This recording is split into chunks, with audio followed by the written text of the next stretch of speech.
Hi guys, how you doing? So today we're going to take a look at the H400i from NZXT.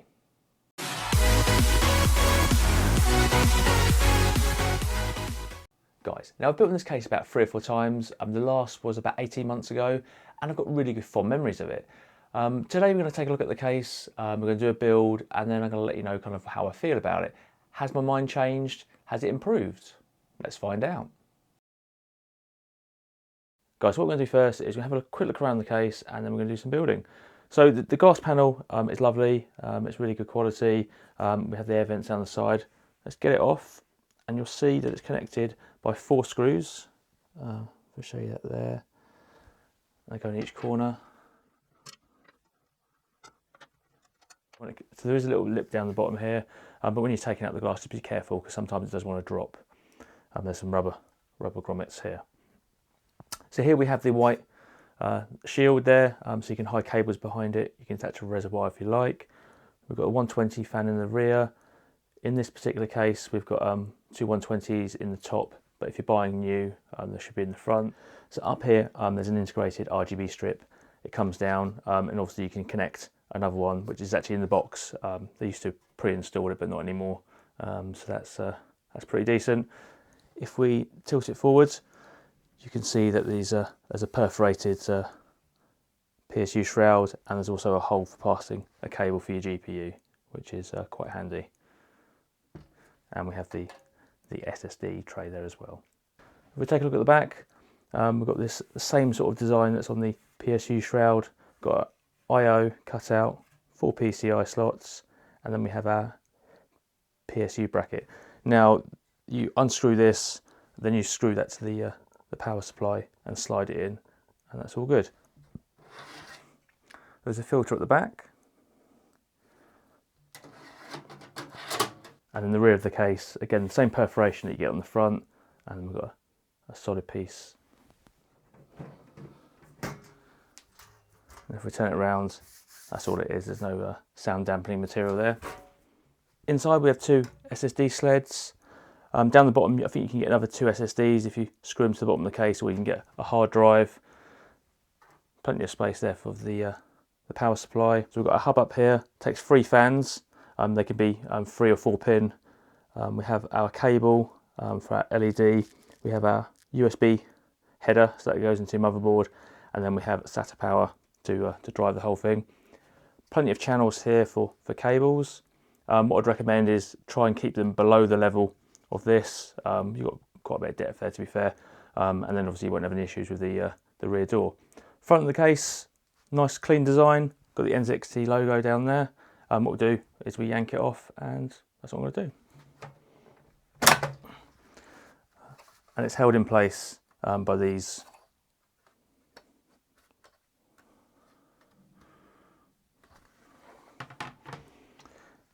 This is your filter. It's a little bit different to usual. Usually it's just a flat piece, but this is like box-like. But it's only because they've designed it so that the this bracket here, so it goes around that bracket. There are 4 captive thumb screws there. So basically, if you're putting a radiator in there, you can take this out, attach it, and then insert it, and it's not going to kind of interfere with anything. Was it necessary? I'm not so sure, to be honest. But you know, it's what they've decided to do, and it's not bad. And then here's a couple of latches just to put it back on, and you clip it up here. It's not the most clippy clip, so you might have to manipulate that in position. And then we just put this back on with a couple of taps, he says. And that's it. If we look at the top, there's the I/O, we've got the power button, which is also the reset, a couple of USBs, headphone and mic. Guys, that's a quick look around the case. What we're going to do now is we're going to put the build in there. So I'll see you in a second.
Guys, right, well that's the build completed, and to be honest, the last couple of hours, obviously for you it's a couple of minutes, have just been like probably the worst of my building career, I think. Now obviously I've used this case before, probably a couple of years, maybe 18 months ago last time I used it. I've got fond memories of it, and it is an absolute pig. So where do we start? Right, so if you're using a 240, this bar gets in the way. If you're trying to have the tubes coming down this way, you can move this bar over, but then it just makes the situation worse. So I'm having to go down this route. If you've got 240, I think you're going to be okay. You can have just enough room, but without there being any sliders on top, you might be able to get through one of the perforation holes to put a screw, but you're probably going to damage the case a little bit. So with this particular cooler, I've lost a RAM slot because this hangers over, so that's not ideal at all. And yeah, just not a great experience putting the cooler in. Obviously the RAM, not great at all. Then if we look at the back, it's a bit of a mess, I'm not going to lie. I'm not really kind of one on temporary builds to kind of put a massive amount of effort into cable management. So with the motherboard cable, just the angle it comes in at, you know, it's not great to kind of manipulate it. You probably want to use an extension or something like that, and then you can kind of get it coming down, and then you can manage it a little bit better under there. Obviously with perseverance, you could probably get a better job than what I've just done, but it's, yeah, I wasn't really kind of putting too much effort into that, and then it's just a little bit of a mess down here. But it's fine. Obviously, if you're going to populate those, then you're going to have kind of a bit more of a bird's nest down here. I definitely recommend a semi-modular or a fully modular power supply, because if you go non-modular, it's going to be messy down there. Otherwise, all the kind of cables are kind of nicely in. I didn't do it on this build because I just didn't realise, because I'm a bit silly. Make sure you put the motherboard cable in before you put in your AIO. Otherwise you'll have to take it out like I did. So obviously I've got my two fans in there. There's a hole on the side here which I put up on the screen. Basically route your cables through there and then through a channel here. I actually haven't gone for the proper channel. There's actually a channel here as well to get through the back, and you'll be absolutely fine there. Right, so whilst we're on the front, this thing kept on popping off during the building process fairly easily, but obviously once it's in situ, it should be fine, he says. So what we're going to do now is we're going to do some testing. I'm just going to do some gaming. Nothing too intense, to be fair. It's frustrated me, it really has. But maybe once I've had a little bit of time to reflect, I might kind of have a softer opinion, but for now, it ain't great, to be honest. I'll see you in a bit.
Guys, so I'm pretty sure you picked up in my my post kind of build a frustration that I'm not happy with the case, and I'm not. I just kind of ran into problems all along the way, from the AIO and having to put it the way it is, then not having rails, which is that's a problem, because otherwise you could probably get away with quite a few of the issues I was having.